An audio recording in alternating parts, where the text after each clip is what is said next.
এটা মেনলি ভাত দিয়ে খেলে, গরম ভাতের সাথে কালকেই খাবো, ঠিক গরম ভাতের সাথে মেখে। আর আলু সিদ্ধ দিয়ে যে আমরা খাই না, এটা হেভি লাগে। কি ব্যাপার সাত সন্ধ্যেবেলা এরকম রেডি হয়ে কি ব্যাপার? আমার তো পড়ানো আছে, আমি পড়াতে যাচ্ছি। পড়ানো আছে? তাহলে আমি ঘুমাই, বন্ধুরা পড়াতে যাচ্ছে ও।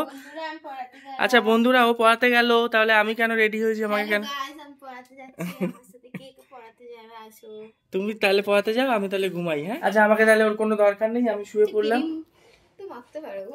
ক্রিম মাখতে হয় না সবসময়, এখনো সেই ঠান্ডা পড়েনি। তো কিনলে কেন? এটা রিলায়েন্স। বাবা এর লোককে দেখানোর কি আছে? দেখাচ্ছি, দেখো আমার কাছে বডি লোশন আছে, একটা না তিনটা। আবার বলো এরকম, হ্যালো বন্ধুরা আমাদের কাছে বডি লোশন আছে। হ্যালো বন্ধুরা, আমাদের একটা বডি লোশন আছে, আমরা বডি লোশন মাখছি। বাবা দাও দাও, ভালো করে দাও। তোমরা মাখবে তাহলে? বলবে কি এখন কোথায় নিয়ে যেতে হবে তোমায়? আমি তো পড়াচ্ছি, তুমি কোথায় যাচ্ছ? চুল কাটতে? সত্যি এরকম বলবে? সত্যি সত্যি আমি কিন্তু সত্যি সত্যি চুল কাটতে অনেক জায়গায় ঘোরাবো তোমাকে। আজকে যাবে রিলায়েন্স মল। আবার রিলায়েন্স মল কি তো লিস্টে ছিল না? একটু আমার দরকার আছে, বাট রিলায়েন্স মল যাবে ফার্স্টে, তারপর যাবো স্টেশন, তারপর যাবো বাজার কলকাতা, তারপর যাবো স্টার মল, রেস্টুরেন্টে ডিনার। খুব ক্রিম ক্রিম বললো, দেখুন এই একটা হাতে একটুখানি ক্রিম দিয়ে তারপর চলে গেল। এইটা নাকি ওর ক্রিম মাখানো হয়ে গেল। আমার এই হাতটা মাখালে আমার ডান হাতটা কি দোষ করেছে? হ্যাঁ তুমি লেফটি বলে তুমি শুধু বাঁ হাতেই মাখাবে। আমি ডান হাতে যেহেতু ক্যামেরা ধরে আছি ওই জন্য ডান হাতটাকে মানে একদম সাধু বাবা বানিয়ে ফেলেছো। তুমি তো ক্রিস্টাল এনে দিয়ে, স্টোন এনে দিয়ে সাধু। সাধু। আর এই শাড়ি কি হবে? শাড়ি পাইরাইটটা বড়, পাইরাইটটা নাকি পয়সা আসে। এবার ও পাইরাইটের সাথে এইটা আবার নিজেকে নিজে একটা নজর কাঠি গিফট করেছে, নিজেই কিনেছে। ঠিক আছে, এইটা কি হবে? শাড়িটা কি হবে? শাড়িটা হচ্ছে আমাদের পাশের বাড়িতে যে দাদাটা দিয়ে, ওদের বউ, ওদের আবার আমাদেরকে বলেছে গায়ে হলুদ নিয়ে যাওয়ার সময় যেতে, ওই জন্য আমি এই শাড়িটা পরবো বলে এটা পিকো করতে দেবো। বিয়ে সেই দাদা আজকে সকালবেলায় আমাকে ডেকে বলছে যে অবশ্যই তুমি আর বৌদি মিলে গায়ে হলুদ নিয়ে যাবে। আবার বৌদি হয়েছে, সেদিনের বাচ্চা মেয়ে আর বিয়ে হয়ে গেছে, এখন সবাই বৌদি। একদিনকে একটা দোকানে গেছি, দোকানে গিয়ে বলছে বৌদি আসুন না, জুতো খুলতে হবে না। সিঁদুর পরলেই লোকে বৌদি হয়ে যায়। যাই হোক ওই দাদার বিয়েতে দাদা বলেছে, আবার দাদার বাবা বাড়ি এসে বলে গেল যে হ্যাঁ তোমার একই বয়সী, কিন্তু ও আমাকে দাদা বলে, আমিও দাদা। কেউ কারোর নাম জানে না, জন্য দাদা দাদা বলে। হ্যাঁ দাদা তো নামটা বিয়ে বাড়িতে জেনে নেবে না। এবার ওদের গায়ে হলুদ ওদের সাথে বন্ধুত্ব হয়ে গেলে, ওরা তো হানিমুন যায়, তাহলে আমাদেরকে যদি ঘুরতে নিয়ে যায়, মানে আমাদের তো কোনো বন্ধু বান্ধব নেই, একা একা। বন্ধু বান্ধবদের গ্রুপে একজনের বেবি হবে, তো ব্যাস আমাদের গ্রুপটা কেটে গেছে। ওর হানিমুনে নাকি আমরাও যাবো। হানিমুন না মানে আমার ব্যথাটা কমছেই না গো। চলো অর্থোপেডিক তেল লাগে। স্টেশনের দিকে যাচ্ছি। কানপট্টি পরেছো তো? হ্যাঁ কানপট্টিতে খাবে। কানপট্টিতে পরে আরাম লাগছে। আমরা এখন স্টেশনে যেতে যেতে আলোচনা করছি যে আমাদের মেয়ে যদি এরকম বড় লাভ ম্যারেজ করছে তখন কি করে, বিয়ে দিয়ে দেবে না ঝামেলা করবে? তুই ঝামেলা করবো? আমাদের বাড়িতে তো বিশাল ঝামেলা আছে। আমার মনে হয় না পরের জেনারেশনটা এরকম পাবে। আচ্ছা তুমি কোন দোকানে যাবে পরিষ্কার করে বলো তো আগে। আমি জানি না। ওই দেখেছেন, এই জন্য আমি, ও জানেই না কোথায় যাবে, শুধু বলবে সোজা চলো। কেনা কিনি আছে কিন্তু একটু দেখে বুঝে। এই শীত পড়ে গেছে, একটু গরম গরম কিছু খাওয়াও আগে, চিকেন খাওয়াও, চিকেন। স্টেশন চত্বরে গিয়ে দেখছি ওখানে রাসের মেলা বসেছে। এবারে শুনেছিলাম রাসের মেলা বসবে, আসার প্ল্যানও করেছিলাম কিন্তু ভুলে গেছিলাম। আর এই শীতকালে মেলা মানেই দেখছি মেলার প্রথম স্টলই পিঠের স্টল। কোথায় চলে এসেছি জানেন আমরা? এখন মধ্যমগ্রামে একটা মেলা বসেছে স্টেশন চত্বরে। এখন মেলায় এসেছে চুড়ি কিনতে। তুমি কি হাতিবাগানের জিনিসপত্র এখান থেকে কেনার চেষ্টা করছো? দেখো এটা ভালো লাগছে, এটা নিতে পারো, এটা হবে তোমার সাইজে। দেখো আগে কত চুড়ি পরেছো তুমি পাগলাদের মতন। ভালো লাগছে কিন্তু হাতটা হেবি সুন্দর লাগছে, ভালো লাগছে, নিয়ে নিতে পারো এটা। খাবে পিঠে? খাবে?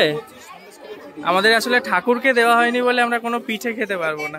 আমাদের মধ্যমগ্রাম স্টেশনের বাইরে ছোট্ট একটা মাঠ, এই মাঠটার মধ্যে এত সুন্দর করে মেলা করা, মানে আমরা আইডিয়া করতে পারিনি বলো এত সুন্দর এখানটা হবে এইটুকু জায়গাতে। মাশরুমের আচার হয় নাকি আবার? হ্যাঁ নেবে? জিজ্ঞেস করো আছে নাকি।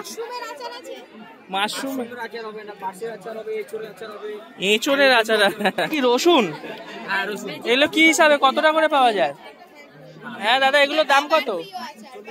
হ্যাঁ দেখো নেবে, রসুন নেবে না অন্য কিছু নেবে? মাশমেলো রসুন নেবে না অন্য কিছু নেবে? দেখো রসুন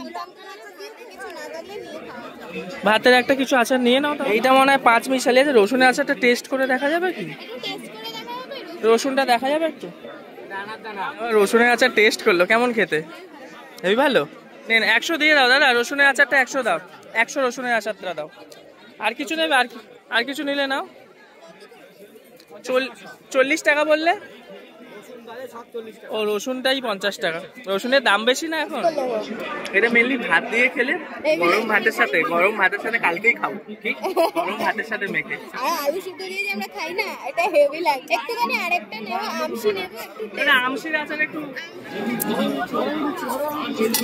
এই যে আমশির আচার টেস্ট করবে না?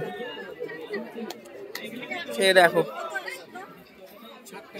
আমরা জিজ্ঞেস করছিলাম নতুন কিছু আচার আছে কি না, আমরা এটা টেস্ট করলাম। আম কাসুন্দি হেভি খেতে। নিয়ে নেবে 100? হ্যাঁ, এই আম কাসুন্দি কত? 40? 100 গ্রাম নিয়ে নাও। আম কাসুন্দি দিয়ে দাও না 100 গ্রাম। আবার কি টেস্ট করবে? এঁচোড়?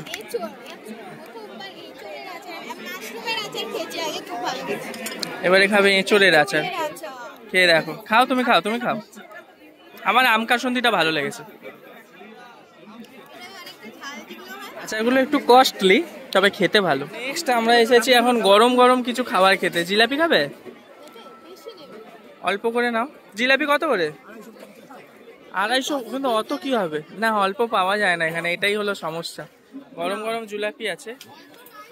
100 পাওয়া যাবে না, আমরা আসলে অত খেতে পারবো। আমরা নিচ্ছি এখন 100 গ্রাম জিলাপি, কারণ আমরা 100টাও খেতে পারবো কিনা ঠিক নেই, বাড়ি নিয়ে যেতে হবে। 2 পিস না 3-4 পিস হয়ে গেছে। ক পিস হয়েছে দাদা? 3 পিস। 3 পিস দাম 20 টাকা, ঠিকই আছে। আগের বারে যে মেলাটায় গেছিলাম তার থেকে ঢের ভালো খেতে এটা। ওটা দুর্গা পুজো ছিল না? খাও না, এই জিলাপিটা আজকে আমরা খেয়ে নিতে পারবো, খেতে ভালো। খেয়ে না, কিন্তু গরম নেই, গরম হলে বেশি ভালো লাগে। মেলা থেকে বেরিয়ে গেছি আর এসেছি দুর্গা পুজোর সময় আমরা একটা নতুন দোকান আবিষ্কার করেছিলাম মধ্যম কালীবাড়ির সামনে। দোকানটার নাম কি জানো? খানা খাজানা। তো ওইখানে একটু হালকা করে টিফিন করতে এসেছি। কিছু না, একটা রোল নেবো, হাফ করে খাবে। ওনার নতুন না পুরনো স্টুডেন্ট আমাদের ভিডিও নতুন করে দেখা শুরু করেছে। ওর নাম স্মৃতিকা। ওদের বাড়ি তো এখানেই, হ্যাঁ ওদের বাড়ির পাশেই আছি আমরা। ও আমাদের ভিডিও দেখে। লোল বলে দিয়েছে। মায়ের জন্য একটা নিয়ে নেবো, একটা রোল। নেতিয়ে যাবে না? রোল গরম করে দেবো একটা না? খাবে কিনা মাকে তাহলে ফোন করে জিজ্ঞাসা করো। রোল গরম করে খাওয়ার থেকে আমার মনে হয় মরে যাওয়া ভালো। রোল গরম করলে কিরম টেনিয়ে যায়। এই দোকানের রোলটা বরাবরের জন্য সুন্দর, তাই মায়ের জন্য একটা অর্ডারও করলাম আমরা। কিন্তু আমাদেরটা লঙ্কা দেয়নি, মায়েরটা লঙ্কা ছাড়া মা খাবে। লঙ্কা বেশি করে দিও দাদা। টিভি সারাদিন খালি টিভি না, তোমার জন্য খাবার এনেছি। আবার রোল মানে কালকেও রোল এনেছিলাম নাকি? গরম না, অনেকক্ষণ নিয়েই চলে এসেছি। বাইরে ঠান্ডা না পুরো, সঙ্গে সঙ্গে খেয়ে নাও। ভালো রোল। আমরা হাফ খেলাম, তোমার জন্য একটা নিয়ে আসলাম। তুমি হাফ খাও, ভাইয়ের জন্য হাফ রেখে দাও। মেলা ঘুরি যাই ঘুরি, আমাদের কাজ তো করতেই হবে বলুন। বাড়িতে আসার পথে পেওনা চলে গেল পড়াতে, এবার আমি বসবো এখন এডিটিং এর কাজে। কোন মেলা?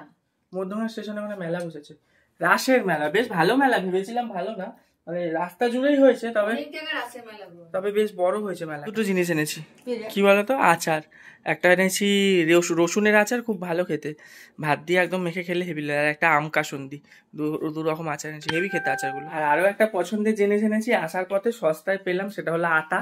কালকে খাবো, সুন্দর পাকা আতা পেয়েছি। আতা খাবে? আমার মা আতা খায় না, এত ভালো একটা ফল, আতা খেতে চাই না, আমার হেভি ভালো লাগে। আচ্ছা কাজ বাজ করি, হ্যাঁ বাই, আপনাদের সাথে দেখা হবে আবার কালকে। আমি কাজ করেই আবার বেরোনা, ততক্ষণে পড়ানো হয়ে যাবে, ওকে নিয়ে আসবো, খাবো দাবো, ঘুমাবো। আর ভিডিওতে আপনাদের দেখানোর মতন কিছু নেই, কালকে সকাল থেকে আবার দেখা হচ্ছে।